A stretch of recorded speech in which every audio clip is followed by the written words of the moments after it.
What is up, wrestling fans? Welcome to another Pay-Per-Viewpoint edition of the Smark Out Moment Smack Talk podcast. It's time to talk the 2020 Royal Rumble. We're going to break down the card from the top and the bottom to top, diagonally, all the different angles. We're going to analyze all that stuff, and we're going to give our predictions. We're going to talk about what's confirmed at this point, at least as far as 4 o'clock in the afternoon on a Wednesday when we're recording this, because they are going to add some new stuff, I'm sure, when it comes to SmackDown and maybe even NXT or anything else that happens. But at least this is what we were working with, so that's how we're going to kind of break things down. I'm your host, as always, Tony Mango. Joining me, as always, are Callum Wiggins. Hello there. And Robert DeFelice. I can't believe it's 2020, and I've seen at least 2 decades of Rumbles. I just can't believe that the 2019 Royal Rumble is a year ago already. It seems like that just kind of happened, like maybe 3 months ago or something. 2019 went by. Have you ever actually had that? Yeah, I have, yeah. It's not bad. You really can't believe that it's not better. Yeah. It's one of those weird instances where you're like, they're really advertising this pretty damn well. Yeah. Instead of being like, God, I know that that's not butter or something. I don't think that would really sell that well. Oh God, I know it's not butter. It's not. They should have tried branding that in the WWE. It's like, I can't believe that's not Diesel. And that's the fake Diesel. Well, they could have split the difference. It could have been, I can't believe that's not Diesel, and then I'm pretty sure that's not Razor. Hey, yo, if you're interested, go ahead and drop a comment below. Tell us your thoughts on all the different things that we're going to talk about here. Give us your predictions for the Royal Rumbles and so on and so forth. Obviously, you can't do that on the audio-only platforms like Spotify and Stitcher and iTunes and Google Play and Google Podcasts and TuneIn and whatnot, but you can on YouTube. So hop on over to YouTube, subscribe to the channel if you haven't done that already. While you're there, hit that like button, ring that little bell for the notifications to be aware of when we post new videos, and drop a comment below and keep the discussion going, because we got a lot to talk about here. It's kind of one of the reasons why we breezed through the Worlds Collide predictions as quickly as we did. And if you're interested in that, go back and check that out as well. Double pay-per-view week, so we got a lot to break down, and we have a lot as far as just the Royal Rumble card without even getting into the Royal Rumbles. We're going to save those two for the final two that we're going to talk about, but right now we have a handful of other matches, and I guess I want to start things off with kind of the speculation of, do you think we're going to get any other matches added to the card that haven't been added yet? I mean, there's potential that we've got the SmackDown tag team titles could be on the line. New Day could fight Morrison and Miz. We could get the Intercontinental Championship match that Braun Strowman is asking for with Shinsuke Nakamura. There's a chance that we get some kind of a rematch for the Raw tag team titles now that we have new champions. There's a variety of options. You guys think we're going to get any more? I think we're going to get Strowman and Nakamura, but that's it. It's hard to predict really, because there are many different ways they could go, and I don't know how many of the matches they currently put on would go onto the pre-show. I mean, I could see 2 of them that probably stand out as potential pre-show matches. They might go something more important, like Strowman versus Nakamura. If they are going to go the pre-show route, then I could see it being maybe the Viking Raiders against AOP, or the Usos against the Revival, or something like that. Ugh. Well, last year they did 10 matches total, and 3 of them were on the pre-show. They were 7 minutes, 10 minutes, and 12 minutes apiece. So Rumble's typically a show where they would have a 2-hour pre-show. Yeah, they're going to have that. It's going to be 5 o'clock Eastern is the start time. So I'd imagine they would put more matches on it. So there likely is going to be a lot of matches. Well, at least a couple more matches added to this, because the Rumbles take up an hour each on their own anyway, so they can't really go overboard.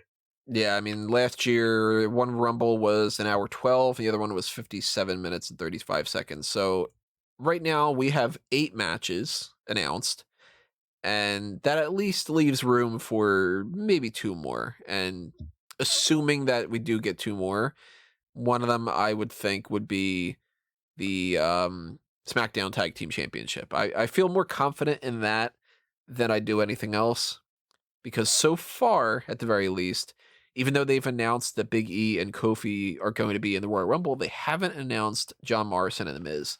And we actually don't have a whole lot of spots left. So I'm leaning more towards the idea that we're going to get that match. And I'll actually go ahead and say we get new tag team champions as well. I think, and this is just sheer wishful thinking, but maybe they hold off until at least Fastlane. But Fastlane's not I see happening, Morrison, whatever, Chamber, you know what I mean. Saudi the Arabia? next one. They have 8 pay-per-views between now and WrestleMania. Yeah, the next. Well, we do have Portland. That's NXT, so it doesn't factor in. But we do have the Saudi Arabia show that's coming up, and then we have Elimination Chamber, and then Mania. So there is time to do some stuff. They don't have to like rush and to get out of the way now. Miz are in the Rumble, but I also think that really closes up shop for any kind of surprises. I'd say it's probably more likely that Miz and Morrison will fight and win the tag titles here. Just because I'm on the mindset that it's going to be the Usos will be the team they feud with going forward, and they'll need to get a New Day rematch out of the way, even though they don't do rematches anymore, but they do. And then it'll be the Usos moving on after that, so they might get a few pay-per-views before the inevitable 4-team tag team fatal 4-way match that will happen at WrestleMania. That always happens at WrestleMania. When's the last time that they did a straight up tag match at WrestleMania? I'm not counting Nicholas. The Revival against Zack Ryder and Kurt Hawkins. Oh, cool! We did go that's one right. last year. That's totally rad. forgot about that. I'm really happy that we have that so recently. Thank you, Callan, for your memory. On the pre-show. I mean, it wasn't the pre-show, and I wish they'd given it some actual build rather than just like, oh yeah, we're gonna just do this match. Yeah. So when's the last time I was actually on the full show? Drawing straws a little bit more there. Yeah. Last one I really remember is that Morrison and R-Truth against Big Show Miz. You know, I can't think of another one that didn't have at least a third team. Oh, no. 2013. You were there, so you should remember this. Team Hell No versus Ziggler and Big E. Yeah, a lot of that's forgettable. Yeah, I think that we're getting the SmackDown Tag Team title match. I don't think that we're getting the Intercontinental. I think that they're going to save that and have Strowman win the belt on SmackDown. Or potentially the Saudi Arabia show, but I know that they prioritize a little bit of SmackDown as far as just like, this week we're going to do the Intercontinental title match and we're going to get a new champion. You should tune in to SmackDown. Like that makes sense. We got enough going on for the Royal Rumble. We don't have to have that old mentality of like, well, the big four is where all the titles need to change hands. I'm leaning more towards the match doesn't happen, but that Strowman eliminates Nakamura during the match, and then it becomes more like you have to have that match at this point. I'd probably go so far to say if that match does take place in the Royal Rumble with Nakamura against Strowman doesn't win the title there. I think that they would just screw Strowman out of it by having Sami Zayn or Cesaro interfere. And then they'd drag it out to the match on SmackDown where they make it like everyone's barred from ringside, it's 1-on-1, and then you have Strowman win it there. Yeah, it's all possible. It's hard to tell. Like, now we're just guessing what they're thinking in terms of not just even like match booking that they currently have, just putting matches on the card. They might not even know what they're going to put on there just yet. But at least they've given themselves plenty of options to choose from. Yeah, I mean, there is obviously potential for other just singles matches and other feuds that they have going on. Like, I mean, they didn't say anything as far as like the Kevin Owens and Joe and Rollins and all that feud. Like they're fighting in the Rumble. Well, I mean, they don't have like some kind of like 6-man tag or something. And I think if they would have wanted to put that on there, they would have already announced it. So I'm leaning towards that doesn't happen. I don't think that they're just going to like feed Aleister Black somebody, because what's the point? He's in the Rumble. They could do something there.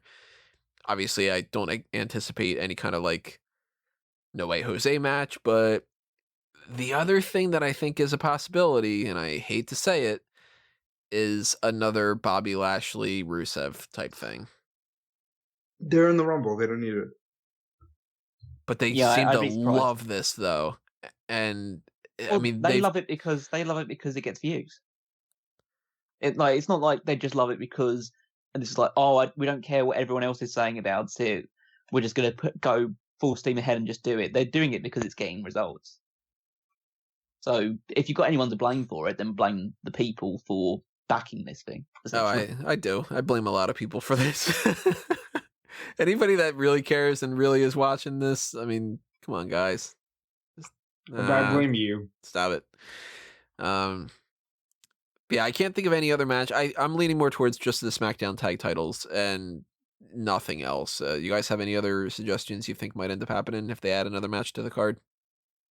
I still think they might do, not the Raw tag team titles, but they do like AOP against the Viking Raiders and just put that on the pre-show at some point, or just some random tag team match as well, because I think they'll go for a rounded 10 and they'll move one of the matches they currently have on the main card to the pre-show, and they'll have 3 matches on the kickoff show.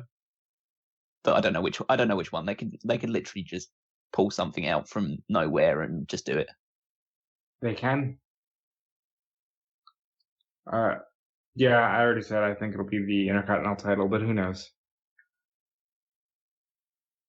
So we did get a new match announced the other day. It was Andrade retained the United States Championship over Rey Mysterio, and then Humberto Carrillo returned and challenged him for a match, and now it's happening. So it's Carrillo against Andrade for the United States Championship, and I could not give a shit. Andrade is great. He should not lose this title. He definitely should not lose this title that fast, and he definitely should not lose this title that fast to Carrillo, of all people. And I just hope that this is a pre-show match and Andrade wins and we move on, and we don't keep this going any further. Yeah, I don't feel like Humberto Carrillo is connected with the audience yet, and like his return didn't get a big reaction because people just don't really care about him coming back. Like, they would have been allowed a reaction if it was, as Rob suggested, it might have been Dominic or anybody else really that could have just come in and to like trying to avenge Rey Mysterio. But it's almost like when Humberto Carrillo came out and attacked Andrade, people say, "Oh yeah, you did get taken out by him. I've completely forgotten about you even being on the show." And then so he's back and he challenges. So it definitely shouldn't be Andrade losing here. He should be moving on somebody who's a bit more of a big deal. Yeah. There's nothing to say here. Humberto Carrillo is fine, and maybe this match will be okay, but Andrade should not be losing this belt before WrestleMania. I think the match will be good. I just don't care about Humberto Carrillo. What? But here's my I don't want argument. him to win, but like the match itself will be fine. Here's my argument with that, though. The matches on Impact Hard to Kill were good. Every match everywhere is good now. That is not a shocking element. That is expected. Was it really though?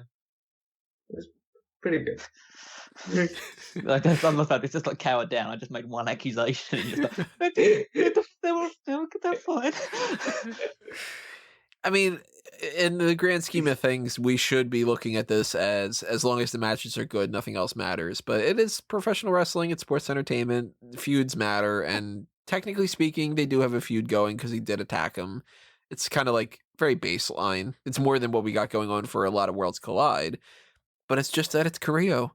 Like, this guy doesn't cut promos. If he does, they're terrible. He's got no actual personality. Like, nobody who's a fan of Carrillo right now can tell me 5 character traits that he has. Dimples. Because it's like the guy has dimples. Aiden English thinks that he's attractive. Everybody keeps saying about how he's great in the ring. I'm not a fan of his matches to the point of thinking that they're anything special. I don't look forward to them. He's not bad. Like, if you took his in-ring skill set and applied it to somebody who I actually had some kind of a connection to, then sure, yeah, but I think when I think of Humberto Carrillo, I try and compare him to Angel Garza. And I know there's such a difference. But Angel Garza has so much more charisma and presence about him. And he's so much more dynamic than Humberto Carrillo is. There's no comparison which one's better. Garza he comes in and very quickly moves himself right up the card to the point where they give him the Cruiserweight Championship. Carrillo's been there for a year and a half, 2 years, something like that. I don't know 100% for sure.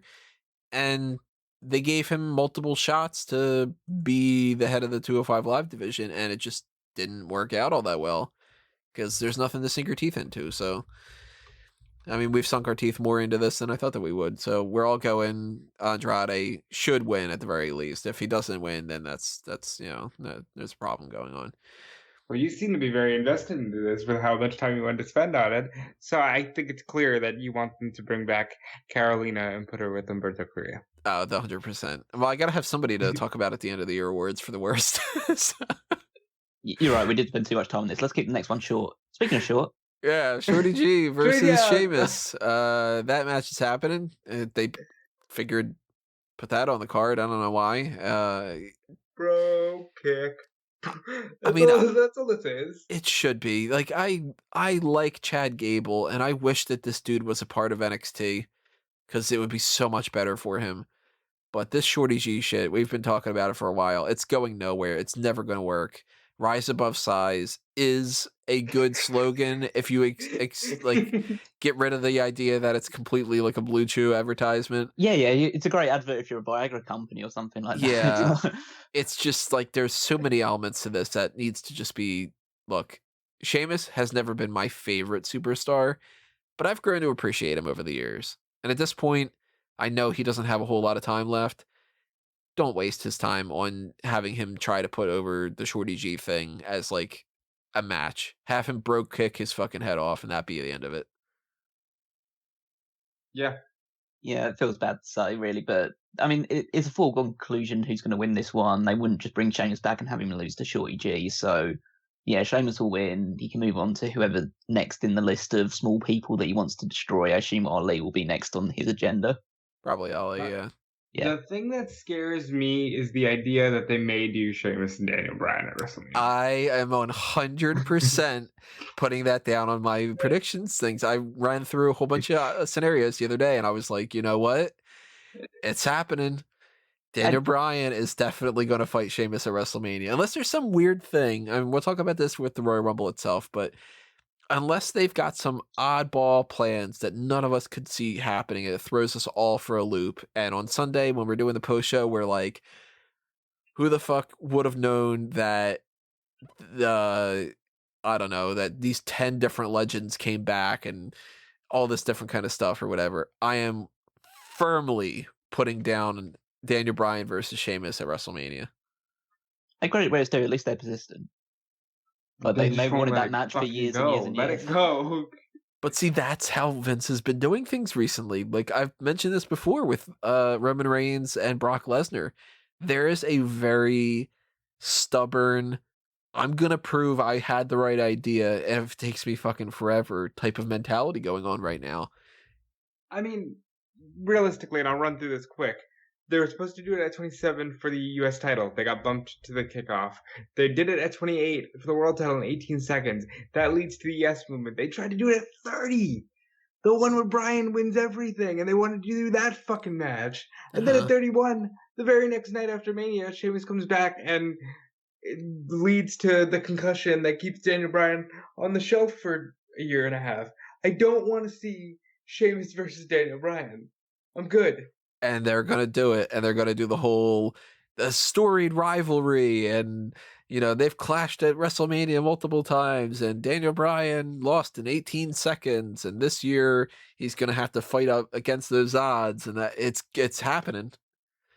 I feel more confident about that than almost any other match at WrestleMania this year, which is so weird. Yeah. So you got to make sure that Sheamus wins. He's got to run through. Unfortunately, sorry, Mustafa Ali, you got to take a hit with that. He's got to be a part of like the Elimination Chamber or something, and maybe eliminates Daniel Bryan in that match, something like that. Definitely thinking that that's the case. And if they don't have Sheamus win this match, and their plan is to do that, and it's like, oh, wouldn't it be kind of funny if Shorty G won, and then we built to that anyway? It's stupid. Yeah.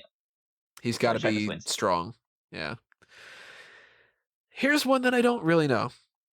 I do have my favorite in the match, but I don't feel super duper confident about it, which is the SmackDown Women's Championship match between Bayley and Lacey Evans, because they still have no like good options right now. The only thing, if you look at the blue brand, is Bayley versus Sasha Banks, and they are firmly still both heels, firmly still both best friends. Not a single hint towards any kind of issue between the two. And they do have a couple months. They could have something like Banks wins the Royal Rumble and she decides that she wants to challenge Bayley and then they start breaking up or something. They could do stuff like that, but I don't know. There's part of me that goes, yeah, maybe they don't have a plan for anything. And maybe their plan is just to do a 6-pack challenge and Lacey Evans goes in as champion. No, Bayley wins. Bayley, Sasha Mania. That's it. I mean, I understand the match itself is going to be great, but they haven't done enough build towards it. Like, it's just going to come out from the blue, and it's almost like, okay, so are people just so desperate to see Bayley against Sasha Banks again that you're fine with them completely rushing the build towards it?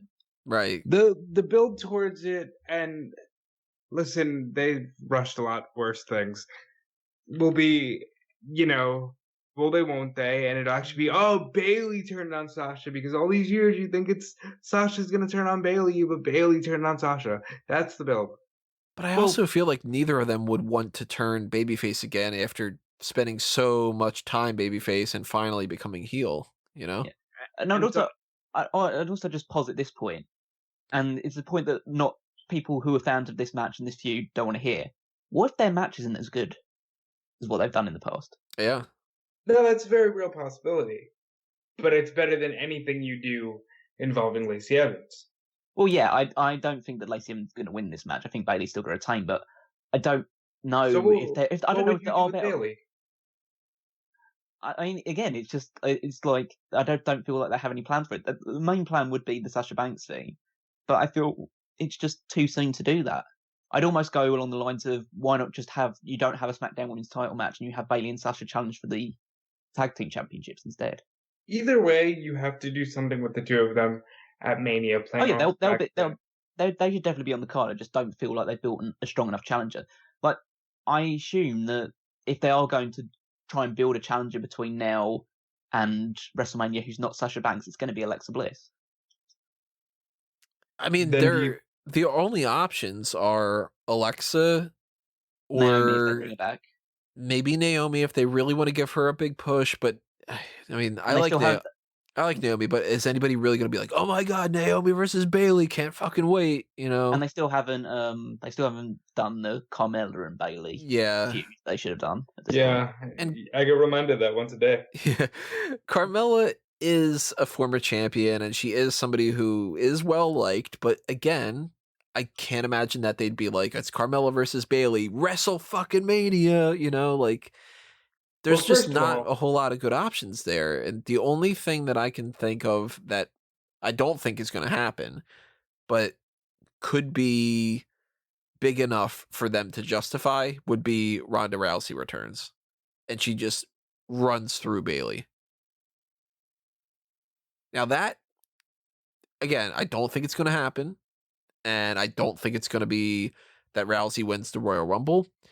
But maybe, just devil's advocate at the very least, maybe the fact that SmackDown doesn't have Brock Lesnar, and we know that they want these sports people, and we know that they want Ronda Rousey, maybe she comes back and she wins the Elimination Chamber, and that's how they build towards something like that. It's a possibility. I don't think it's happening. I think there's maybe like a 20% chance that it happens. But I'm leaning more towards they just rush this Bayley and Banks thing in a way that doesn't work out. Or they just go Bayley and Banks and Evans and Carmella or something. I really think they don't give a shit. I mean, admittedly, it's not like they haven't got form for this. I mean, they built up the Nia Jax and Alexa Bliss feud for the Raw Women's Championship a couple of years ago in the space of a matter of 3 months. weeks. Maybe a month or two, even if that. So they can do it, and they have done it before for the quote unquote lesser of the championship matches. And this will be the SmackDown Women's title will be the lesser of the two women's matches, even if it is Bayley and Sasha Banks, because it won't be positioned any higher than Becky Lynch's matches. I think it should be Bayley and Sasha, if for nothing else, but SmackDown always gets shafted. Always. Look at 2017. They just got like a 7-minute 6-pack challenge. Last year, they literally got bumped off the show and just threw the belt into the Becky Lynch thing. Just let them have their match. And yeah, I know it'll be rushed to a degree, but listen, they spent all of last year not fighting when they should have been fighting, so let them fight this year. What do you mean like 2018 when the SmackDown Women's Championship was arguably the best match on the entire show? Charlotte against Asuka. I still think that I'd still argue that was the best match on the entire WrestleMania 34. It would have been that one. But I said that match. If you want to just go with the route of that's going to be the best match, let's just do it. Then I'm totally cool with it. I just don't feel you definitely can't put the title on Lacey Evans. She's not over enough as a babyface yet. Because it would be a damn travesty to do Lacey Evans versus Sonya Deville. I think Sonya Deville is great. I think she should break out this year and do something. But not Mania.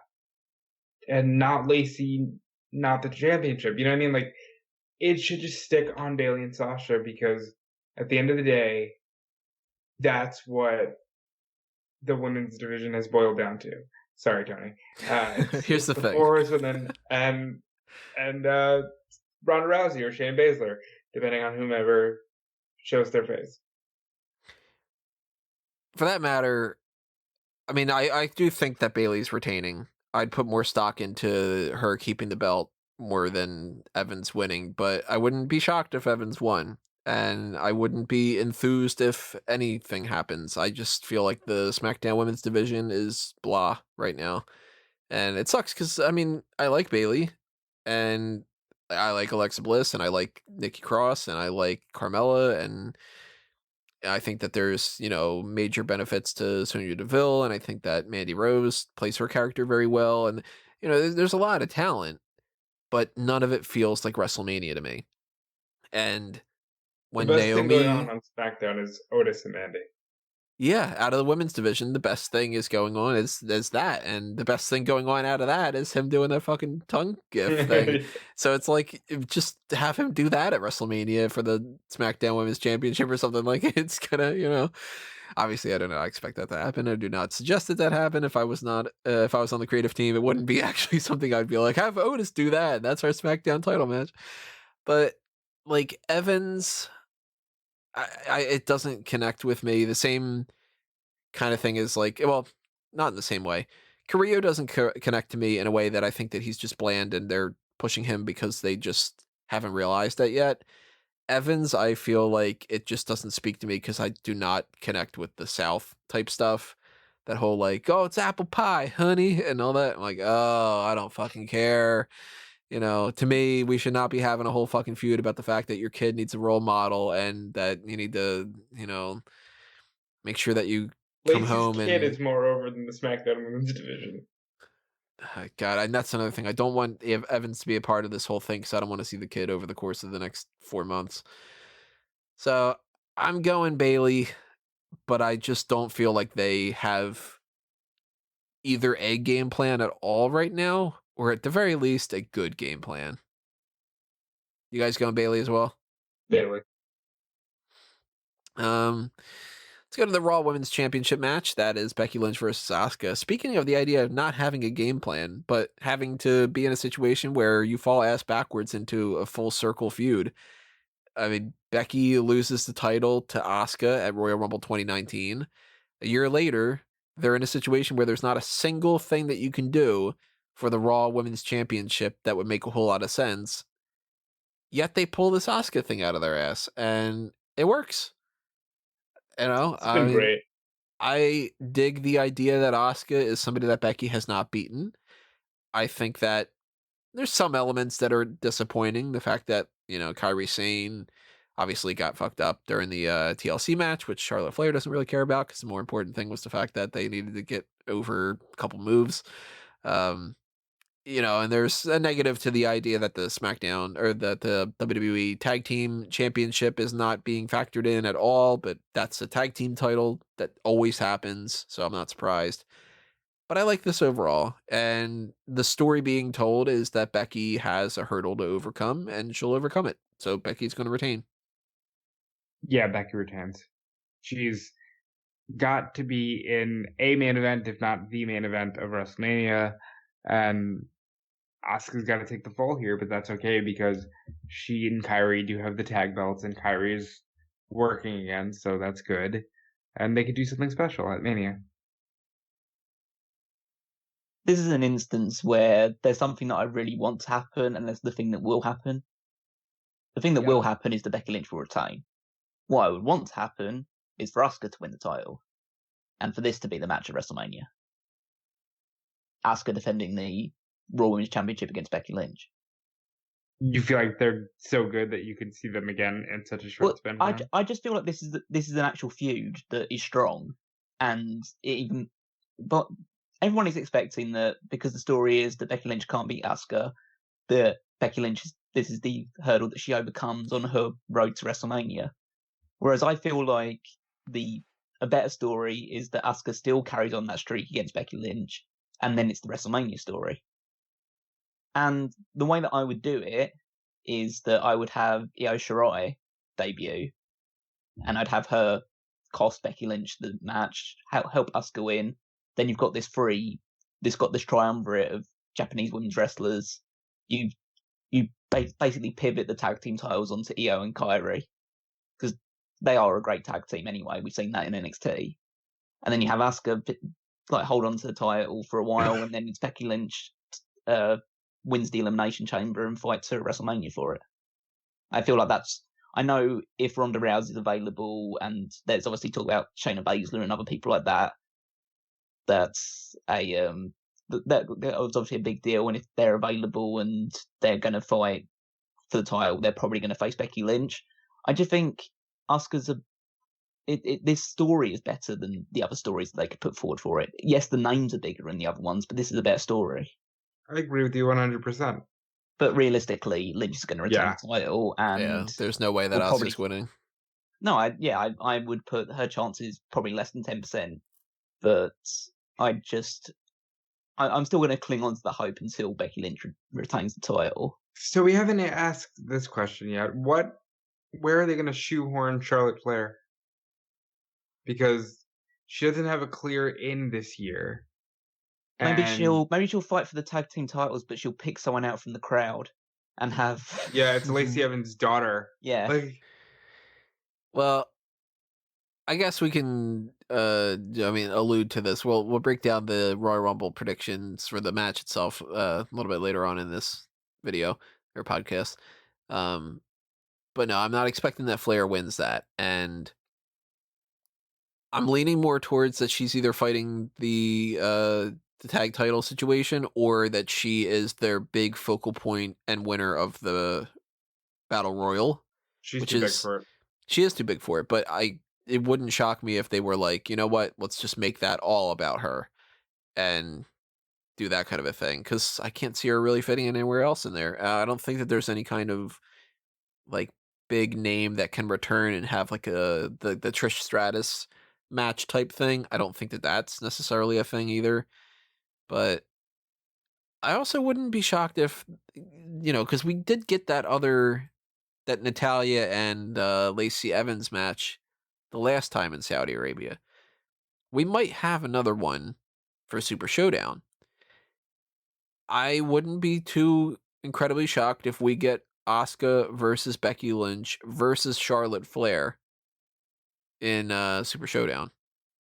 And that's just something to keep her busy, and then they move on to something else. But that's like, hey, make sure that everybody knows that Charlotte's a big thing, Yeah. If it was for a legend thing, it obviously wouldn't be Trish Stratus. I assume if they were to manage to pull back a legend to do a match with Charlotte Flair, they'd get Lita. or maybe a Lunch or Blaze. Yeah, I know they've talked about that match before. So, but I still feel like that's unlikely to happen. But I don't know where you fit Charlotte Flair, and frankly, I don't think they know where they're going to fit Charlotte Flair. If they want to pick shoehorn her in, they'll find a place for her. But right now, I don't think it's worth talking about, really.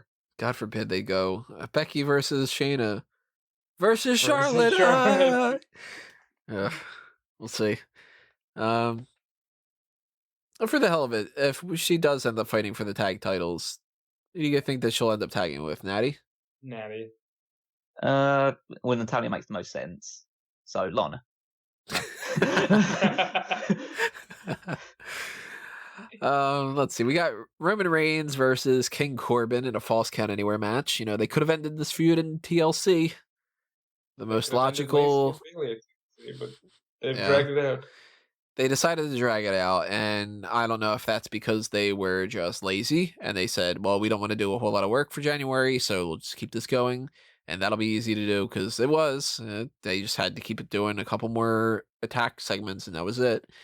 Or if they have some kind of a game plan here, but this is kind of making me a little bit confused about something. I'm assuming Roman Reigns wins this. I'm assuming that the Usos balance out Dolph Ziggler and Robert Roode, and we just get Roman beats Corbin because he had lost at TLC, and that's the thing. But I kind of don't feel like Roman can win both this match and the Royal Rumble on the same night anymore. Or not. And because I think despite the fact that they have no reservations of just putting all the chips in with Roman, I'm leaning more towards somebody else wins the Royal Rumble now because of this. And if this match wasn't on the card, I would be firmly more into the Roman Reigns thing. But this match is throwing me off a little bit. And maybe I'm just being, overanalyzing everything. But you are. I think that Roman Reigns wins this. So then I'll talk more about the Royal Rumble when we get into that. But I do think that it has to be Reigns. This is open and shut. It's Roman Reigns wins here. And that's it. Yeah, I think Roman wins. Even though I'm not exactly infused by the fact they're doing this again, at least they had the good sense to make it a Falls Count Anywhere match. And not a regular match. Yeah, well, it's more than that because they're at Minute Maid Park. So they're at a baseball stadium. So imagine what sort of shit they could find to support to make this Falls Count Anywhere a little bit more unique. Fight I assume towards concession stands, and I don't know if they have the bases out or anything like that, or they'll be able to use baseball bats hidden away somewhere. I just feel like this is a good environment to do a Falls Count Anywhere match. They're good on them for deciding that. But yeah, Roman Reigns, open and shut, wins this match. I like Falls Count Anywhere. They don't use that as much as they should. So it's the best case scenario out of a situation that should have just ended a month ago. And yeah, kind of can't complain too much about that at the very least.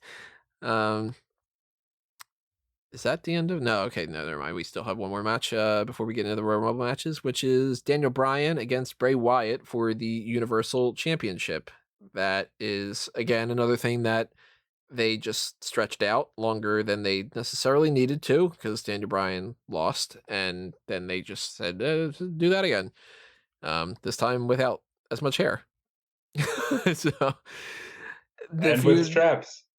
Yeah, and it's a strap match, which to me is just a strap match. They went with that. That's okay.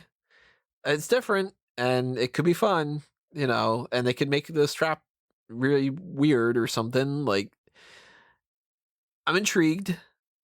Although strap matches are not something that's a guaranteed amazing fun time, and I did see this match already, and I do think that it's not only a foregone conclusion that Bray Wyatt wins just because he's the champion and he's been undefeated and all this other kind of stuff, but we already know that he's fighting Kane at Super Showdown, so that kind of defeats the purpose of that as well. There might not be a lot of weight to put in that. I fully expect that Inferno match. Who said it was an Inferno match? That's what the promotional material has it as, yeah. Which is funny because Bray Wyatt's first match on WWE TV was a Ring of Fire match against Kane. And I can't see them burning anybody Saudi Arabia, but that's a different thing entirely. I fully expect them to, because it's the idea that they just did this whole allusion to, I still remember fighting you, and they brought back that as a reminder, and Saudi Arabia loves its gimmicks. Every single thing that we've had so far has had some kind of a gimmick behind it. Greatest Royal Rumble, the World Cup tournament, the largest battle royal, got the cage matches, we got the tag team turmoil. So Inferno, that'll be the gimmick this time. Well, that's fine. I think this match will be good. Strap matches are a bit of a hindrance because of the, you can't fly around and beat Daniel Bryan, but he likes the challenges, so he's probably really looking forward to it. So I'm looking forward to it. I guess it depends on how long the strap is. That will show how freeing they are to do the stuff they want to do. But admittedly, Daniel Bryan is one of the only people to get a really good match out of Bray Wyatt in his entire WWE run. And if anybody can pull a great match out of The Fiend, then it is Daniel Bryan. But I think if this match isn't good, then you start to raise real questions about the quality of The Fiend as an overall, not just as a character, but just an overall thing in wrestling. Because if you can't get a good match out of Daniel Bryan, or even worse, you can't get a second good match out of Daniel Bryan, because realistically their first match wasn't anything special, then it's time to say that Tony's right. Essentially, you're basically saying any match with Bray Wyatt is just going to suck. If you can't get a good match out of, it's arguably the best worker in the entire roster, then you can't get a good match out of anybody. Well, much like the Lacey Evans big stretch out to the Rumble, I blame Tony, because Tony keeps putting these awful things into existence with his words, and he should stop. Daniel Bryan versus Sheamus, WrestleMania, I'm saying it. I said that one first, and I apologize if it happened. Yeah. But yeah, it's pretty clear cut that Bray Wyatt will retain the title here. Yeah, he has to retain. He's going to lose at a WrestleMania to Roman Reigns. And it's a matter of the Elimination Chamber or Rumble, we'll see. But Bray Wyatt will beat Kane at Super Showdown in the meantime, and then I'm assuming the Elimination Chamber does not do that. No, let's move into that, because here's my thought process. Roman wins the match against King Corbin, the False Count Anywhere match, and then in the Royal Rumble, Corbin and his crew cost him the Royal Rumble, and they stretch this out even longer, and they do Reigns and the Usos against Corbin and Ziggler and Rude, the obvious match that should have happened here. They do that at Super Showdown, and that's the blow off of that feud. Then in the Elimination Chamber, Reigns beats Corbin in that match, and he beats everybody else, but at the very least he pins Corbin and wins the Elimination Chamber to earn the right to fight Bray Wyatt. And that means that Reigns cannot win the Royal Rumble if that happens, because why would he be fighting for the number one contendership if he already did that? So I'm ruling out Roman Reigns for the Royal Rumble, and I am gonna just kind of bury the lead as far as who I think is going to win here. I think it's going to be Cain Velasquez. And you're wrong. You're just stop him. Cut his mic. It's his joke. So I'll backtrack to why I think that some of that stuff's happening, but here's what we got so far with the 30-man Royal Rumble match. We have 24 confirmed, quote-unquote, participants. I say quote-unquote because confirmed in the past has not necessarily meant confirmed. We've had people that they've flat out said are going to be in the Royal Rumble that don't show up. We've had people that get replaced. We've had people that have, I forget who it was the one year, but it was something like, say, Tyson Kidd, where they had him down, he was confirmed, and then they just didn't have him, and they had somebody else instead. And it was the type of thing where it's well, fuck you. We have, Rowdy Roddy Piper instead, and you like that better. Shut up. So even though there are 6 spots that are left, it doesn't mean that we necessarily have only 6 spots left. we could end up having 8 or 10 or whatever. They could just say that Tucker's not in it, or something, because Tucker's like the weak link out of the stuff we got so far. Right now, very quickly, we have AJ Styles, Aleister Black, Bobby Lashley, Big E, Braun Strowman, Brock Lesnar, who's going to enter at number 1, Buddy Murphy, Dolph Ziggler, Drew McIntyre, Elias, Eric Rowan, Kevin Owens, King Corbin, Kofi Kingston, Otis, Randy Orton, Rey Mysterio, Ricochet, Roman Reigns, Rusev, Samoa Joe, Seth Rollins, Shinsuke Nakamura, and Tucker.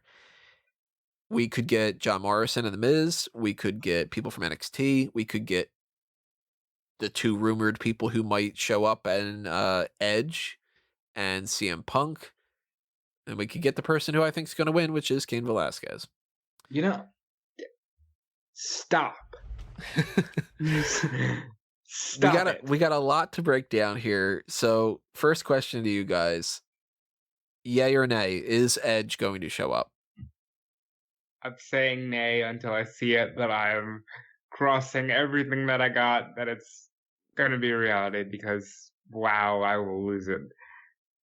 Yeah, I'm going to say no until it does happen, just because I'd rather be surprised that it happens. I am going to say no as well.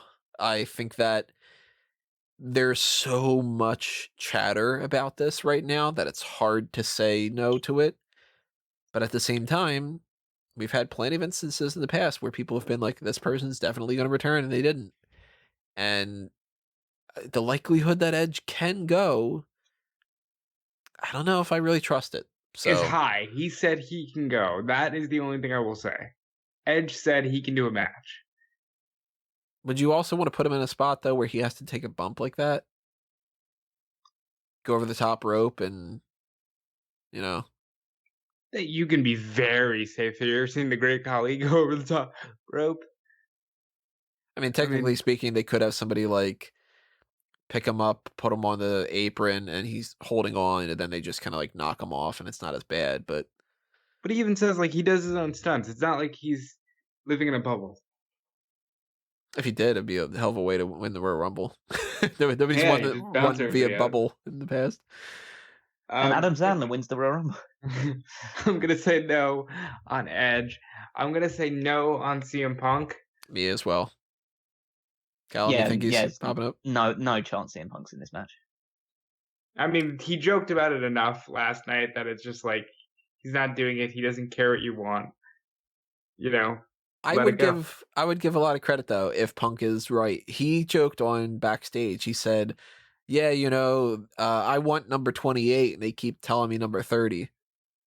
And he comes out 28. If he comes out at 28 or number 30, I will find that very, very funny, because that'll be like, he fucking told you. Like, He doesn't lie.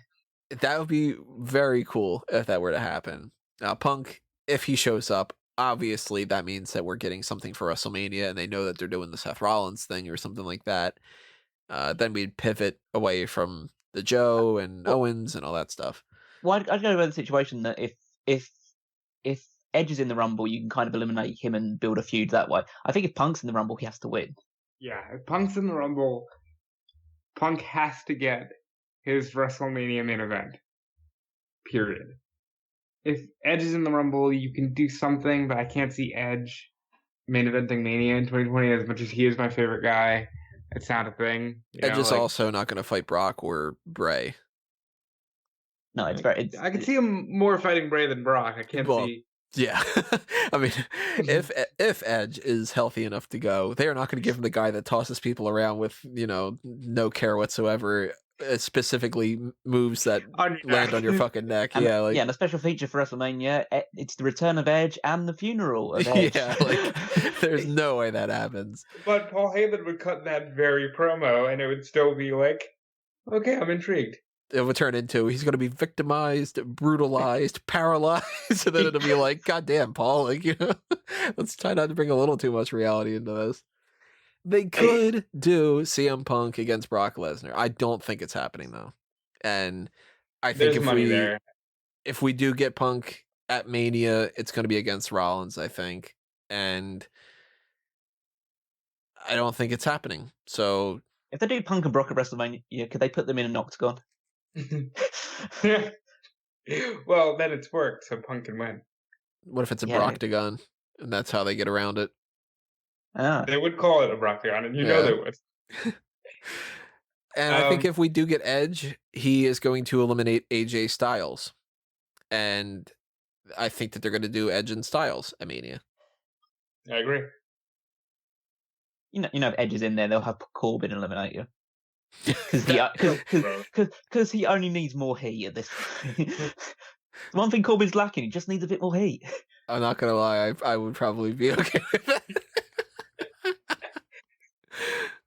Just be like, Edge is going on a tear, and it's like he tosses out like Styles and Ziggler and I don't know, like Bobby Lashley or whoever, and then Corbin comes up and he just clotheslines him, and he's just like, fuck you. But yeah, I expect Corbin to get eliminated and not win. I expect that there's no chance that like Elias wins or Ziggler wins or Buddy Murphy wins or plenty of these people, but. Let's go back to Brock Lesnar real quick, because we know he's number one. We know that is a thing. And I've said this on plenty of platforms, and this is the only other option other than Roman that I would be pretty okay with. I want Brock to throw out all 29 guys. I think that would be so fucking cool.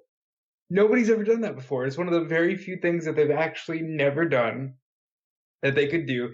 And it would be fucking believable because it's Brock. How many people could legitimately throw 29 guys over the top by themselves and it be believable? Brock can do it. I wouldn't mind seeing it. I feel like if you take that approach of Lesnar just essentially just stands in the ring and then each guy comes in, he just beats up and throws over the top rope, and you do that 29 times. I don't want to say you killed the Royal Rumble, but you've mortally wounded it. Like that's severe... like all-time troll move type stuff. Yeah, that is a move that you take. So let's say, that would be the biggest test of WWE going, okay, you fuckers are just going to tune in anyway. So what we're going to do is we're going to take arguably the best match that we have in the entire calendar year and just piss all over it. And all because we do that with Brock, and you guys have been eating it up for 5 years anyway. Shut up and fucking take your medicine, kind of thing. Yeah. Yeah, because I'm okay with Lesnar starting first. I'm okay with him eliminating quite a few people and maybe lasting a little while. But if it's just like guy comes out, throw him over the top rope, guy comes out, throw him over the top rope, not only would it be like devastating to the credibility of the entire rest of the roster, it would also be incredibly boring. Not saying that they all need to he just dominates and he's in the ring for an hour by himself. They can obviously get a lot of people in the mix. It's just the idea that Lesnar,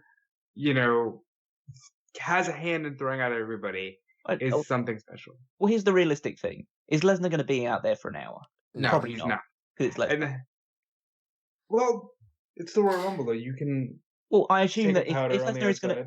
Yeah, if Lesnar's going to be in there for a while, he's going to be taken out on the outside by somebody for a while.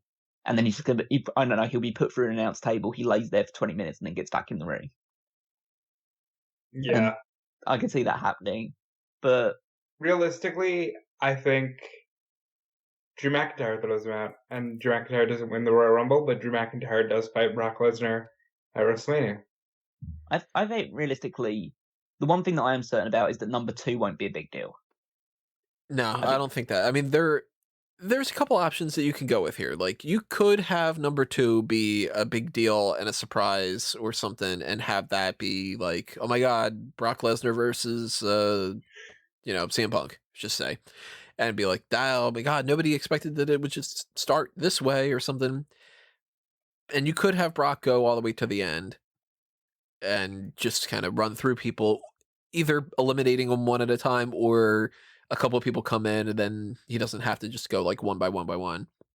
But I think more than likely, and you'll probably agree with me on this, Callum, it's going to be he eliminates number 2, he eliminates number 3, eliminates number 4. It's the whole Brock's running through the gauntlet. Yeah. And then he gets like number 5 or something, and that's somebody who... like that. Yeah. I imagine it will either be that or it will be... My idea is that it's going to be either number 3 or it's going to be like number 5 or 6.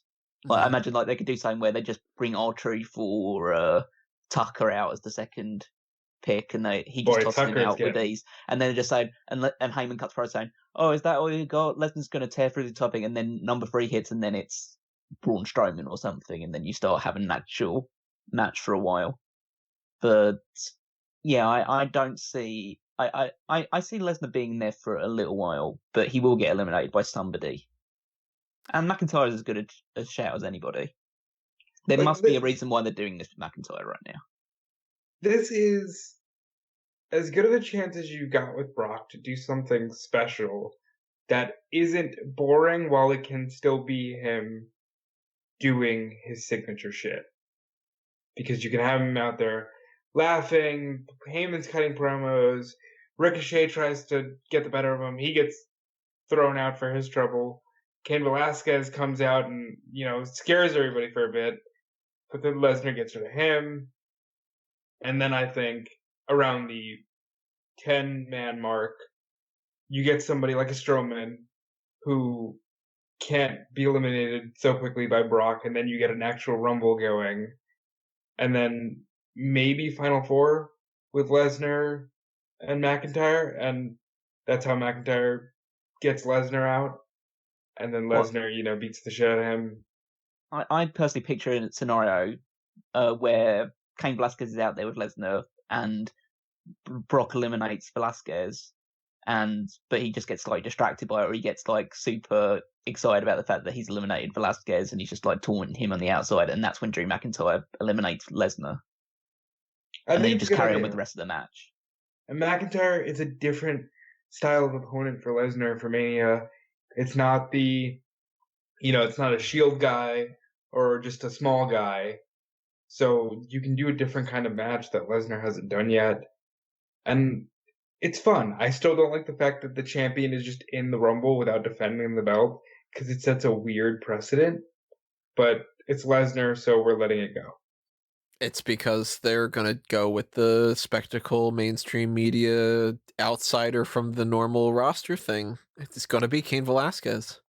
Well, if it's not, shut up! We saw this match in 2 minutes. Yeah, they've already done that match, Tony. Yeah, they buried the lead. So did that stop him from doing Roman Reigns versus Brock Lesnar 3 times after they had already done it? It's Roman Reigns. That's an inside person. They've already done the gimmick where they brought in someone from the outside and done this again. But if they were going to do that, they'd get Tyson Fury. Well, that's the other thing too, is they could do Tyson Fury. But they won't do Tyson Fury because Tyson Fury's going to lose his match in February, and so he's not going to. Damn right. So they don't want a loser who lost the World Heavyweight Championship match to fight for their championship. They could also do Daniel Cormier. Why? There's no way they would have gotten Cormier to sign a contract. I don't know. Why are you insistent that it can't be? We can't get nice things. That's the thing. WWE does not like us. Well, first of all, I'd be fine. I wouldn't say I'd be fine with Daniel Cormier thing, but at least that's something different. We already know that the Cain Velasquez match is going to suck, but it's just the issue with the fact that if Cormier had signed with WWE, we'd know about it. Yeah, that would be big news, or we would have heard something sniffing around. Yeah, so that's definitely not going to happen, at least in my mind. What about John? That's why I think it's just Velasquez, because I think that they fully just go, fuck it, it's a big enough thing, it'll get us mainstream media coverage. We've done it before, but who cares? We'll do it again, and it'll still matter more. Because are you saying this enough time just so it won't happen? I hope so. That's the case. I really, I do not in the slightest bit want. Well, let's put it this way. I don't want anybody against Brock Lesnar at all. But if I do want to have a Brock Lesnar match, I want it to be Owens or McIntyre. And I'll take even Rusev over somebody like a Velasquez. I'll take anybody over somebody like a Velasquez. But I expect them to have put Lesnar in this match so that guy, more so Velasquez, can eliminate Lesnar. And that'll speed up the process of him being like, yeah, well, I lost a crown jewel, but I eliminated you in the Rumble and I won the Royal Rumble. So that means that is why I earned the title shot. And now we can just get past the point that I lost because I'm the #1 contender. But I really think we're just talking right now. We're just previewing the Rumble. Are you so determined to be upset? No, I'm mitigating my expectations. I don't expect to be happy about the scenario. And if they prove me wrong, I will be ecstatic about it. But I'll go as far as to say this. I also think that they're going to do things that annoy the crap out of me that have nothing to do with the winner. I am not at all going to be surprised if the first person that gets eliminated very easily is Kofi Kingston. It wouldn't shock me if number 2 is Kofi and he doesn't get to save himself. And the whole point is, haha, Brock beat the shit out of him again. And that just gets him a lot of heel heat, and that they just do that. And it wouldn't shock me at all if Braun Strowman comes out number 3 or something, and it's like, oh, but he's the big guy, and he's gonna. And look at that, Braun Strowman's out, and my God, we didn't see that happening. Brock Lesnar really is going to do this. Would not shock me. Yeah, but they're all possibilities. Well, in some happier scenarios, I totally see Matt Riddle getting his chance to stare off Brock Lesnar. I think, we're talking about surprises. Why not John Cena? I would love it if we had Cena show up, if we had Riddle eliminate Lesnar, if we had Keith Lee eliminate Brock Lesnar, if we, like the worst case scenario for me, other than if they did something like, I don't know, like Brock beats everybody one by one and then relinquishes the championship and says, or not relinquishes the championship, says he's going to fight Bray Wyatt, and they do something like that. Like, I mean, there's lots of bad scenarios, but I do not want like Velasquez or Cormier or any of that kind of stuff. But if you gave me like Lee or Riddle or Cena or Punk or Edge or Orton or whatever, it'll be better than the Velasquez thing. So you give me that stare down with Riddle and Lesnar, I'll be cool, as long as he doesn't punk out Riddle and make him seem like a complete jackass, I don't think that Cena will get involved in this. Me neither. Do you think Cena wrestles at Mania? Nope. I don't know. I assume maybe, but I guess everything is in Cena's court. So it's like, if Cena wants to do it, then it will happen because they'll find a place for him. But it just depends on what Cena wants, and I don't think anybody really knows at the moment. Like, Cena still talks about WWE, and he still has clearly an interest in coming back at some point, but he's got a lot of commitments at the moment. Cena is one of the very few guys that I can see maybe challenging either or when it comes to The Fiend or Brock Lesnar. I mean, one shock that maybe is probably like a bit out of left field. What about Goldberg? I see Goldberg. See, like, a really cool thing I would do is Goldberg's number 2 and, Riddle's number 3. And you get all 3 of them in the ring and you have a really cool moment. And then you can do whatever you want with that. But I totally see Goldberg as a possible entrant here.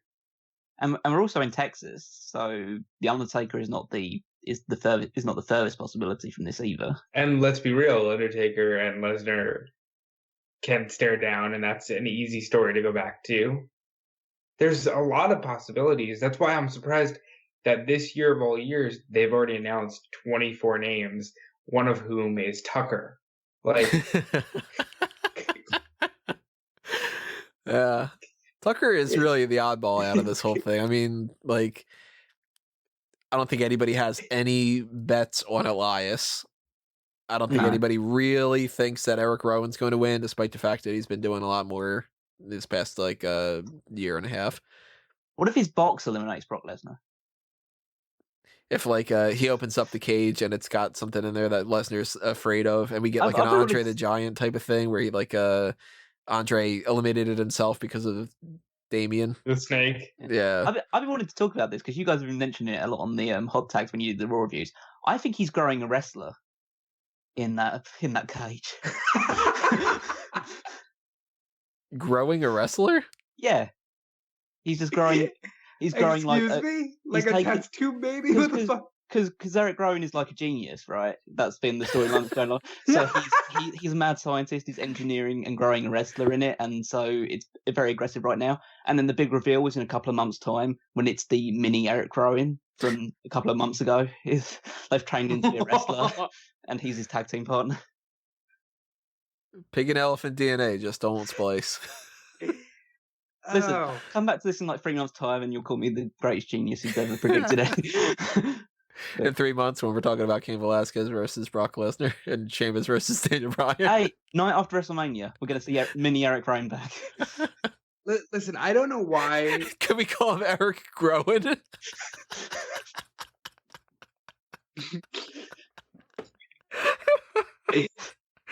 I hate me too. Go ahead and leave a comment below. I don't know why you guys are just like fucking determined to just. I'm not saying anything. It's him that's saying it about Cain Velasquez. I think Roman Reigns is winning the Royal Rumble. Well, like that's the thing. This to me seems open and shut. Roman Reigns, unless you really have John Cena in your back pocket.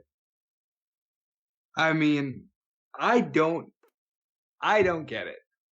I don't know why we're doing Brock in the Rumble. They must have really all sat there with each other and said, holy shit, we have nothing. What do we do? Put him in the Rumble. Then what? Well, I don't know. They clearly hadn't built a big enough challenger for him.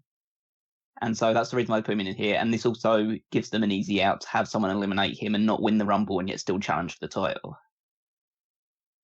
So I assume, even if Cain Velasquez isn't and he's the one that challenges Lesnar for the title, he'll probably just be he eliminates Lesnar and then Reigns wins the Rumble.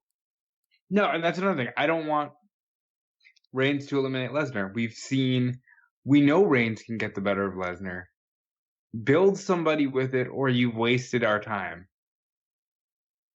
I mean, outside of the fact that I don't expect any of that stuff to happen, and I just fully expect Cain Velasquez to win, and that's the end of it. And Holy shit. all that. If we're talking, what would you want to happen? Not what you expect. So, complete fantasy booking. They tell you you've got 6 spots left, and you can do what you want within the realm of possibility. You can't be like, Mr. Perfect, come back to life, and like that kind of thing. But you're given this scenario.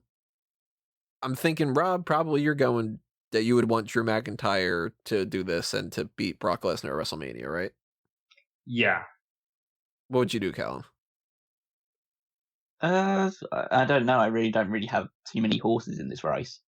If I'm completely honest, it's like I'll just go with what they suggest. Really, it's not like I'm looking at anybody in this entire like field of people and think, yeah, this is the definite match I want to see at WrestleMania. It's none of them really scream out to me. I guess if I'm going super crazy and they just want to like push someone to the moon immediately, I'd have Aleister Black win the Royal Rumble. You know what? That's not out of the realm of possibility in my mind. And have him beat Lesnar in a matter of seconds with the Black Mass. I think that's an absolutely possible thing. Because then you've made someone immediately. I'd go Owens. I think that he's popular enough. He could put up a fight enough against Brock Lesnar. He's reliable, both on the mic and in the ring. He is going to stick around. He signed a new contract, all that other kind of stuff. Okay, if we're going in the realm of like complete fantasy booking, I'd have Rusev win the Royal Rumble. Because Rusev's been, out of these people, Rusev is my favourite wrestler out of them. So I'd have Rusev win. And I mean, if we're just talking straight up fantasy, I would put it on somebody who's coming back, whether that be CM Punk or John Cena. If I had total control, I'd put it on somebody who's coming back. So, gun to your head, you got to pick who is, at the end of the day, going to win the men's Royal Rumble this year. I'm going Velasquez. Motherfucker. Absolutely 100% Roman Reigns. Yeah, Roman Reigns. I hope that you guys are right, or at the very least, that I am wrong. Are we not going to throw in a few extras into this? Yeah, let's do that. Gun to your head, like, who's going to be... Because we know who number 1 is going to be, so who's going to be number 2? Kofi Kingston. Goldberg. I'm going to go R-Truth. R-Truth would be fun. Yeah, just because it'd be funny for what happened. So let's go... Who's going to have the shortest time? R-Truth. That is interesting. No, I'm going to go contravene completely. I'm going to go Cain Velasquez. I hope so. I'm going to go with whoever is number 2. And since I think that that's Kofi Kingston, I think I'm going to have to go Kofi Kingston. Longest time. I'm going. I'll I go think- McIntyre. McIntyre's a good pick. I think I'm going to go with. I'm going Rollins. Brock. Most eliminations. Brock. I'm I'm gonna go Reigns. going McIntyre. And our final four. I will say Reigns, McIntyre,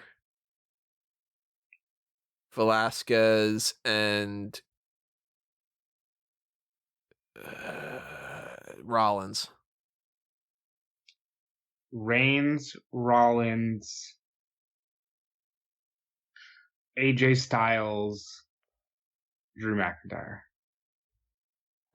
Reigns, Rollins, Owens, and Corbin. Ew. This is, I mean, not the most stacked Royal Rumble of all time, but there are a lot of good people in this Royal Rumble, and there's a lot of potential that this could be a lot of fun, even if it ends up being a big mess at the end, and everybody hates the end result and stuff.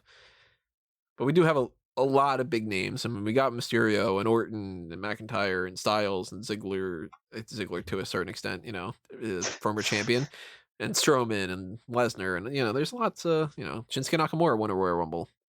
There's a lot of things like that. So Tony's really testing us today. He tested me by insisting Cain Velasquez, and now he's calling Dolph Ziggler a big name with Callum right here. What are you doing, Tony? It is a big name. It's You know longer what I than was most of the thinking? names on the entire thing. You know what I was thinking was kind of weird? I rewatched the 2003 Royal Rumble last night, and I was thinking, look at the time difference and the field. 1993 versus 2003 compared to when we watched the 2010 Royal Rumble and the 2021. Completely different. Like, the people in the 93 one compared to 2003, shit, you go from Greg the Hammer Valentine to John Cena as a rapper. It's a completely different world.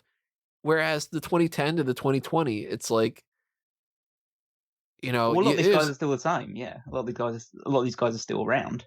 A handful of the people, of course, aren't, like the Evan Bournes and like Beth Phoenix was wrestling and stuff like that. But it's like really like it hasn't really felt too drastically different. So it's kind of weird. We also have the 30-woman Royal Rumble match. That right now has only 5 people that they've confirmed for some fucking reason. Alexa Bliss, Charlotte Flair, Natalya, Nikki Cross, and Sarah Logan. Now, obviously, we are going to have more than that because it's a 30-woman match. And we can pretty much assume anybody who is on the roster right now that is not confirmed, that is an obvious confirmation, like Billie Kay and Kairi Sane and Lana, Liv Morgan, Naomi, Peyton Royce, potentially return of Ruby Riott, Zelina Vega, Carmella, Dana Brooke, Mandy Rose, Sonya Deville, Sasha Banks, Tamina. Maybe bring in the NXT people as well. Somebody like Kacy Catanzaro is back. You've got the potential of Io Shirai. You've got Candice LeRae, Dakota Kai, Chelsea Green. There's plenty of different options. So, kind of piggybacking off of what we were talking about before, who do you guys think will end up being a surprise? AJ Lee. This is the only out there surprise that I think is gonna happen. AJ Lee has been back in the gym. I don't know if she'd be really celebrating this and posting it. It's too close to the Rumble. Punk is back, and AJ strikes me as a girl who wanted to be in a Royal Rumble and didn't get the opportunity to when she was there because it was still the Divas era. So I think AJ should get the shot. I don't think she'll win by any means, but she deserves to at least be in a Royal Rumble match. If she is in it, who do you think eliminates her? Sasha Banks. You expecting any people, Callum? I'm still not entirely ruling out Paige yet. even though she's completely ruled herself out. But Paige, yeah. But there's still, again, it's like one of these things where it's no smoke without fire. I'm predicting that it won't happen, but it's gone to the point where it won't shock me if it does. I think whoever they're going to put into the Hall of Fame for the women's side of thing will be in this match. But obviously we don't know who that's going to be yet. But I can imagine someone like Michelle McCool being in it. Maybe. But every time she's in, she just runs roughshod, doesn't she? It's what being the Undertaker's wife does for you. Really. That's amazing. I could see someone like just getting the pop for someone like Lita or somebody like that would go in. Maybe you could put in like someone like Piper Niven. Oh yeah, like if we're talking NXT names, if Rhea Ripley's in it, Niven should be in it. Well, Ripley shouldn't be, since she's champion. Why the hell not? Brock Lesnar's in the fucking match. No, he shouldn't be either. Yeah, I don't think they'll put Ripley in just for the sake of the fact that she can't win. She won't win it, so don't need to call anything on or anything. The reason why I see Niven being in it is just because she's bigger. Big. Yeah, so it's more likely that she'd thrive in a battle royal scenario. And to be fair, Bianca Belair won a battle royal recently, so there's no reason why she couldn't be in it either. This is our one time a year where we get to see a Tamina appearance in the wild. I'm pretty sure Io Shirai will be in it. Oh yeah, that's the one certainty I have from the NXT side of things. Because I assume that if she's not coming up to the main roster soon, then I don't know what they're really trying to do with her, because otherwise she should have won that battle royal. But Shayna Baszler, I'm gonna say yes. I don't know if she wins it anymore because she seems to still be doing NXT stuff, but Shayna Baszler's in it. Well, Shayna, I mean, Mia Yim is another one that I think is going to be in this, but Shayna's my pick to win. She is, I think, the clear and obvious pick. She fights Becky at WrestleMania. Maybe she wins the title of Mania. I don't really know for sure yet, but she's 100% who I'm banking on here. But Baszler has to be a strong favorite to win this one. I think Ruby Riott comes back. I think Naomi comes back at number 1 or 2 because she's got that entrance that needs the top spot. I think Charlotte's in at number 1. I think Charlotte goes in at number 3. Yeah. Well, if she goes in at number 3, I insist that she has to win from that position, because then you do that's the number her daddy wanted, that's the number she wins it. It's like one of these things. If Charlotte Flair's in a match, you can't count her out because it's Charlotte Flair. But I don't see her winning it this time, so maybe she enters number 1. I think that you're gonna have a scenario where she is like really far up there. You probably say that Sasha Banks is a favourite for this. Shayna Baszler is a favourite. Beyond that, I don't really see anybody that's really screaming WrestleMania Championship other than the potential Ronda Rousey appearing. See, but that's the problem with the women's division. I see 4 potential winners. 2 of them are horsewomen, being, Sasha and Charlotte. And Ronda's a potential, and Shayna's a potential, largely because she's the next credible person down from Ronda. It's like, as strong as this division is, it's still shit. I just don't think they've developed enough stars. They've got a lot of talented people. It's stuff they're lacking in star power. And yeah, it's I mean, you can't see Natalia's not going to win it. Alexa Bliss, even though she's a popular one, is not going to win it. You're not going to give it to like Sonya Deville or Mandy Rose or anybody like that. And you're not going to give it to Lana or Liv Morgan, even though they're in the biggest feud on Raw at the moment. You think they're 1 and 2? Nah. I assume they'll come one after the other, but it'll be later on in the thing. I assume Lana comes in first. Yeah, and then Liv comes in hides after. for a little bit. Yeah, and kind of hides for a little bit, and then maybe comes in the ring when everyone's like down, and she just prances around. And then Liv Morgan comes out and takes her out. But yeah, I don't see anything particularly special beyond like the couple of people that are probably the big favourites. the rest of them are just there to fill up the numbers. Putting this out there, Tony keeps saying Cain Velasquez, and because anything can happen, Dana Brooke can win this match. And if we live in a world where Dana Brooke and Cain Velasquez win the Royal Rumbles, I might actually just stop completely. I wouldn't be upset if Dana Brooke won the Royal Rumble. I would be very upset. For fuck, it's Dana Brooke. Let's not do this thing. I mean, her bow is going into the Hall of Fame the night before. This is true. So. Oh my god! You know what though? She went to a Batista. She beats Bayley with Batista bomb to win. Shut up! You guys don't know. No, you completely changed my mind. Dana Brooke is winning the 2021. Oh, good lord! I don't want to see that ever. I wouldn't go. That wouldn't be my prediction, but again, I wouldn't be totally against it. I'd be more for that than Cain Velasquez winning. That I will agree with. I'll take Dana Brooke over Cain Velasquez. Maybe if Dana Brooke wins the men's Royal Rumble. Dana Brooke versus Brock. Oh, that's actually a surprise we haven't talked about. Do you think Nia Jax is back yet? No. I think her knees are too messed up. Yeah, I'd be totally shocked if she might be fit to return, but they wouldn't put her first match back in a Royal Rumble where she has to go over the top rope on those legs. Yeah. Although if she is healthy, I could see her as a potential win. Well, yeah, there's still the remnants of that feud between her and Becky Lynch. I just don't think that's strong enough. I don't think that was strong enough when they tried to do it in the build-up to WrestleMania. I think they basically dissipated it almost immediately. Well, who do you guys think is going to have the shortest time? I think it's going to be one of the Iconics, and I'm leaning more towards Peyton. And I'm going Liv. Okay.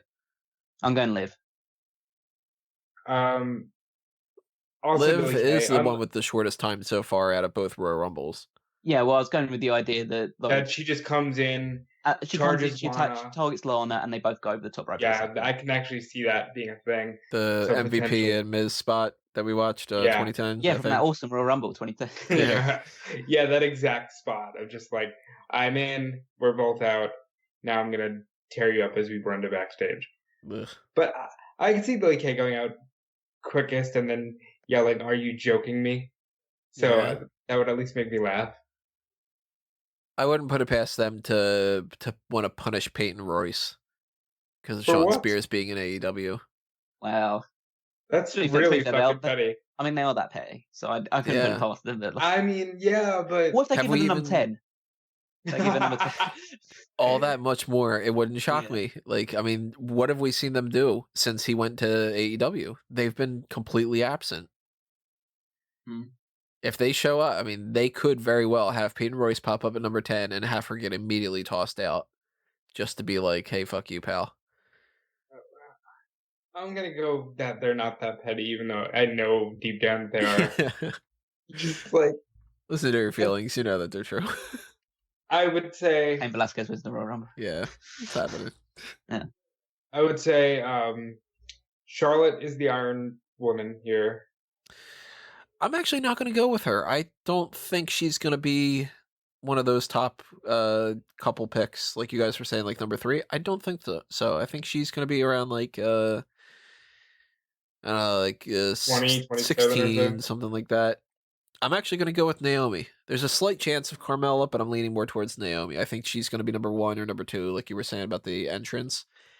And then I think she lasts until 20s, something like that. I think she's going to be like Iron Woman by default, not Iron Woman in the finals type of thing. Hey, Casey's back. You think she does a cool Royal Rumble spot again? I hope so. I hope that she does and that Naomi doesn't. Because Naomi, she did 2 of them now, and both of the ones that she did were just doing the same thing that Kofi had done. Casey actually did something different. Cool. So stop it with Naomi and let Casey do her thing. I'm just going to say it. I think Sasha wins. Well, Callum, who do you have for the longest time? You got me a little bit in 2 minds about the Charlotte Flair thing, because if Charlotte's early, then she will be the Iron Woman. But I could now believe that she's there. I could imagine her being number 30, just to fuck with everyone's mind. The fact that, oh my god, Charlotte's number 30, Charlotte's going to win. But so I'll go with the safe pair of hands, which is Natalya. And most eliminations, no matter what, I'm still going to go Flair. Even if she is like number 20-something.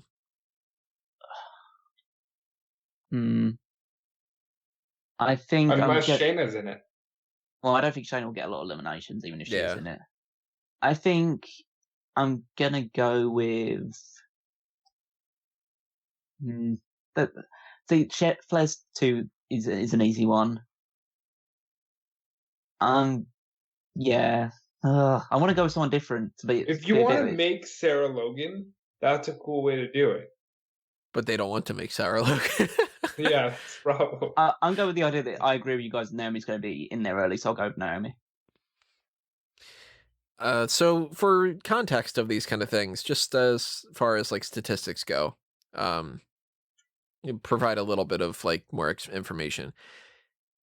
The last couple of winners that we've gotten, as far as like entry numbers go, for the men's side of things, we had number 10 last year, number 14 before that, which really threw off the whole statistics that I had, where it was like, well, the worst numbers are between 10 and 20. Then we had 23 before that, 30 before that, 19, 28, 19, that kind of a thing. So they've been kind of doing that mid-range for the men's outside of Triple H needed to be number 30, Randy Orton was just 23 out of nowhere, that kind of thing. I guess technically speaking, you could go with number 41 for Braun Strowman, but it's not quite the same. For the women, we had Asuka at 25 and Becky at 28. Now, they don't have to follow any kind of a pattern, but just the statistics behind the fact that they've done 30 plus of these, the quote-unquote luckiest number of the Royal Rumble is still number 27, but we've gotten 4 different other ones that have gotten 3 winners: 24, 28, number 30. Wait, am I doing my math right? Supposedly. Wait, 27? There's definitely been 3 numbers. That's the 3 of them. Yeah. 3 of them with 3 apiece. That's what they are. Not 4 of them. 4 is the number for number 27. So if you do the whole like rounding Hacksaw's number to what the equivalent would be for a 30 man, if you do the Alberto Del Rio one, you scale that down, you scale down the Braun Strowman one. The number that is the most likely winner is basically number 26. So I'm going to go so far as to say that Shayna Baszler comes out at 26. And that I'm echoing in the background. But yeah, I think Baszler comes out at 26. And that's why I don't have her down as most eliminations. Because I think that by that point, Flair is going to have eliminated 6 or 7 people. And Baszler is only going to have to worry about 4 or 5 maximum. That kind of thing. I don't know whether I'd be confident enough to posit where the winner comes out. But if I would say that the winner's probably going to come out around about 20, I'd say 28 at this point. Again, 28, 29, something like that. Maybe I'm not gonna take a crazy guess like that because, what the fuck do I know? But a 1 in 30 shot, yeah. Let's say, I'll say Sasha wins it, and Sasha comes out within the first 10.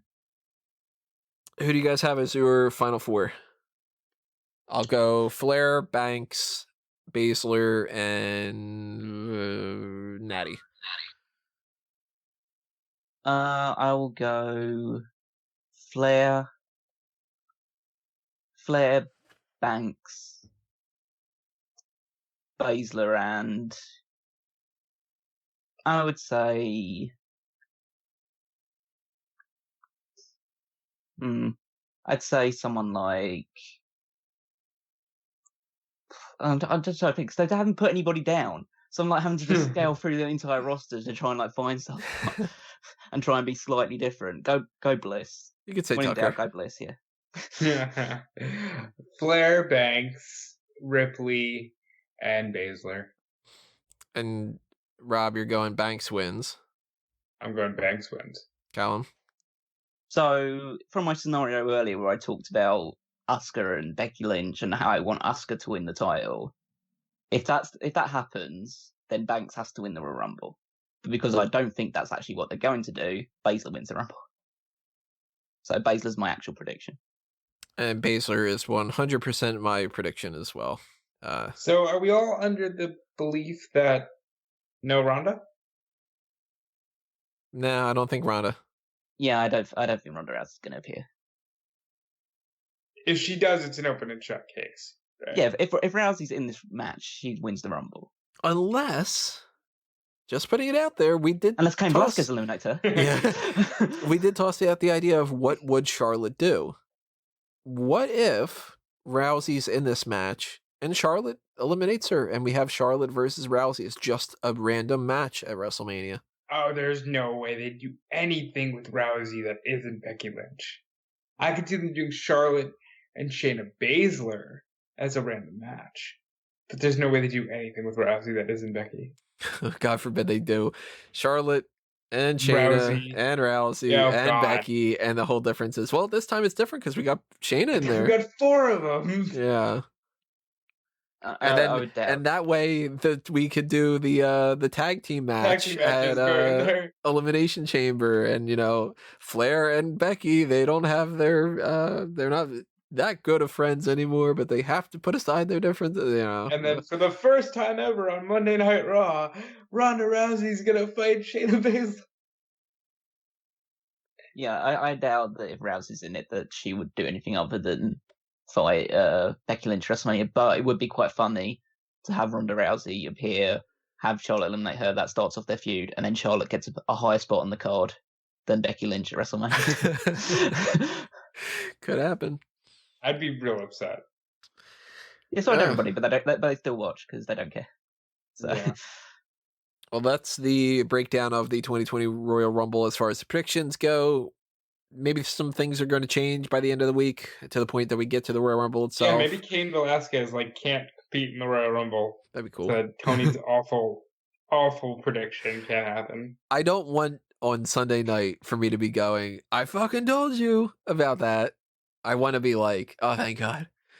But I mean, we've seen these kind of things happen before, so I'm mitigating my expectations and I'm putting them very low in the hopes that I am pleasantly surprised. But I want to know what you guys have to say, what you have for your predictions and all that. So again, drop your comments below on YouTube.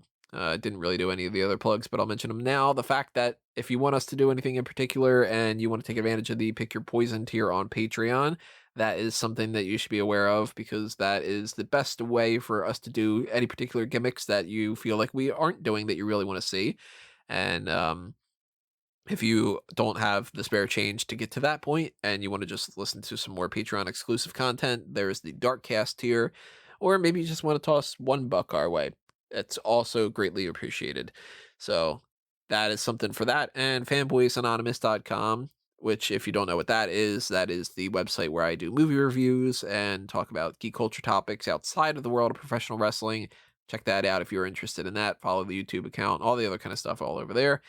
If you want to pick up some merchandise, you can do so at TeePublic and at Redbubble for the Fanboys stuff, the Smark Out Moment stuff, and A Mango tees.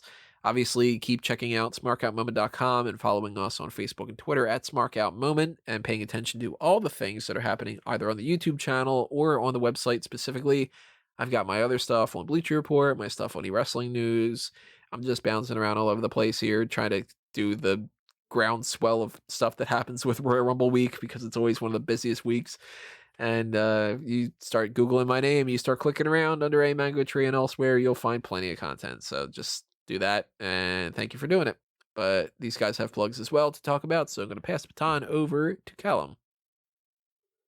Well, my plugs are pretty quick. You can follow me on Twitter at Wikimeister14, and you can check out all the content on smarkoutmoment.com, all the weekly articles, including the power rankings, which is my contribution, but check out all the others as well, because there's a lot of talented writers out there.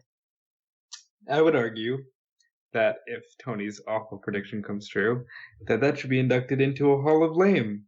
But maybe we'll have to worry about that later. Follow me on Twitter and Instagram at DudeFelice. Check out WrestleZone.com. Check out the Fast Food Royal Rumble live stream that we're going to do over on the WrestleZone Facebook.